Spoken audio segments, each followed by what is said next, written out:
Hello नमस्कार दोस्तों, कैसे हैं आप लोग। आई होप लोग बहुत बड़े होंगे। दोस्तों आज की इस वीडियो में हम लोग बात करेंगे कक्षा 10 विज्ञान महत्वपूर्ण है। जी हाँ दोस्तों, जो आपके क्लास 10 बोर्ड एग्जाम में विज्ञान के जो महत्वपूर्ण प्रश्न आपके बोर्ड एग्जाम में पूछे जाते हैं उसी के बारे में आज हम वीडियो लेकर आ गए हैं। तो जी हाँ दोस्तों, मैं आपको सबसे पहले बता दूं कि ये जो प्रश्न आपको दिख रहा है ये प्रश्न इतना ज़्यादा इंपॉर्टेंट है कि हर एक साल बोर्ड एग्जाम में ये पूछा गया है, इसीलिए इस प्रश्न को मैं आपके सामने लेकर आया हूँ। तो दोस्तों सबसे पहले प्रश्न को देखते हैं। प्रश्न क्या कह रहा है? प्रश्न कह रहा है पाचन तथा पोषण में अंतर बताइए। पाचन तथा पोषण में अंतर बताइए। तो हमें ये क्लियर करना है कि पाचन क्या होता है और पोषण क्या होता है। ये दोनों का जो अंतर होता है बस इसी को हमें इस बोर्ड एग्जाम में पेपर में कराएगा, तो हमें यही बताना होगा और किस प्रकार से सरल भाषा में बताना होगा ये आप यहाँ से देख सकते हैं और आसानी से आपको 2 मिनटों में ही याद हो जाएगा।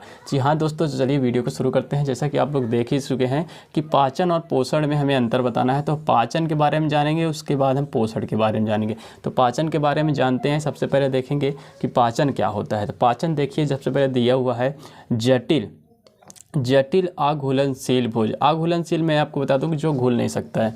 जटिल अघुलनशील भोज्य पदार्थ को ग्रहण करने के पश्चात उन्हें सरल घुलनशील इकाई में बदलने की क्रिया को क्या कहलाती है? वो पाचन कहलाती है। एक बार ध्यान से समझिएगा, जो जटिल अघुलनशील भोजन बताइए, यानी कि जो भोजन एक जटिल होते हैं, कठोर होते हैं और वो घुल नहीं सकते हैं, उन पदार्थों को ग्रहण करने के पश्चात, यानी उन पदार्थों को शरीर में लेने के पश्चात, ग्रहण करने के पश्चात उन्हें सरल घुलनशील, यानी कि जो उन्हें सरल कर दे, यानी घुलनशील बना दे, उस इकाई में बदलने की क्रिया, यानी वो जो प्रक्रिया होती है, यानी कठोर भोज्य पदार्थ को सरल बना दे, वो प्रक्रिया हमारी क्या कहलाती है भैया?